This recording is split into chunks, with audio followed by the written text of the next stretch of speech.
kehidupan dalam kuburan jauh lebih panjang dibandingkan kehidupan di dunia.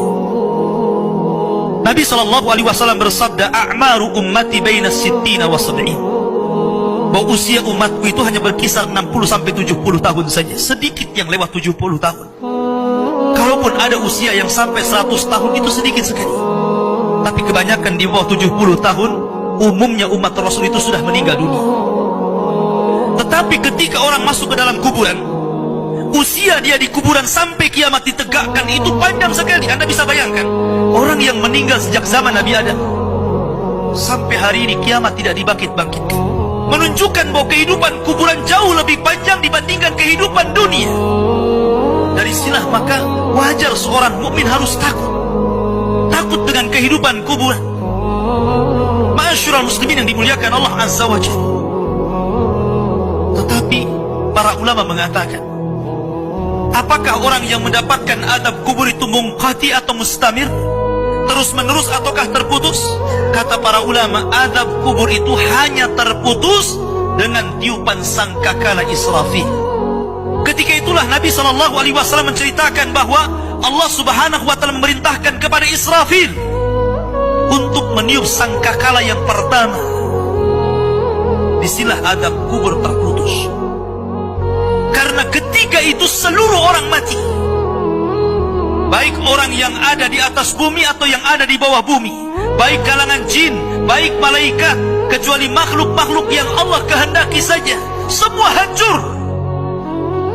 Dan Abu Hurairah radhiyallahu anhu menceritakan kehancuran bumi setelah tiupan sangkakala itu adalah 40. Bisa 40 hari, bisa 40 bulan, bisa 40 tahun. Yang jelas Allah hancurkan bumi ini. Allah luapkan lautan ke daratan. Allah jatuhkan bintang. Allah hancurkan gunung sehingga seperti kapas yang dihempas angin. Itulah yang disebut dengan kehancuran alam atau hari kiamat. Baru setelah kemudian bumi tidak bulat lagi, tapi bumi terhampar. Allah ganti bumi yang kita pijak dengan bumi yang baru. Itulah yang disebut dengan padang mahsyar. Maka disitulah Allah Subhanahu wa Ta'ala memerintahkan Israfil untuk meniup sangkakala kebangkitan. Yang kedua kalinya Israfil pun kemudian meniup sangkakala. Maka dari situlah manusia keluar dari perut bumi. Wa akhrajatil ardu athqalaha, Allah keluarkan beban-beban beratnya. Disitulah orang-orang yang beriman, ketika mereka muncul dari kuburan, maka mereka akan berkumpul dengan keluarganya. Allah mengatakan, alladzina amanu wattaba'athum dzurriyyatuhum biimanin alhaqna bihim dzurriyyatuhum. Orang-orang yang beriman, kemudian keimanan diikuti oleh keluarganya, oleh istrinya, oleh suaminya, oleh bapaknya, oleh anak-anaknya, oleh cucu-cucunya. Maka ketika mereka dibangkitkan dari kuburan, mereka langsung berkumpul menjadi satu keluarga. Dan itu sebuah ketenangan. Tapi orang-orang di luar daripada beriman, mereka keluar dari perut bumi seperti dua binatang. Pertama Allah contohkan dengan laron yang berterbangan. Anda bisa melihat laron apabila terbang di atas lampu atau di sekitar lampu. Lihat bagaimana cara terbangnya. Mereka akan saling tubruk dengan kawan-kawannya. Karena pada hari itu anak lari dari orang tuanya, suami lari dari istrinya, orang tua lari dari anaknya. Terkadang mereka bertubruk satu dengan yang lainnya. Yang kedua seperti belalang kal jaradil muntashir. Pertama seperti laron dulu, lari sana lari sini, yang dari barat ke timur, yang dari timur ke barat, yang dari selatan ke utara, yang dari utara ke selatan. Mereka kacau sehingga mereka mengatakan, ya wailana man ba'atsana min marqadina. Celaka, siapa yang membangunkan aku dari tidurku? Tapi orang-orang yang beriman hanya mengatakan, hadza ma wa'adar rahman wa sadaqal mursalin.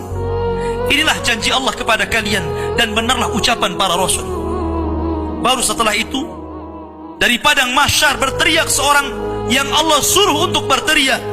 Mulailah kemudian mereka teratur. Maka mereka akan berjalan ke satu titik. Disitulah yang disebut dengan padang mahsyar.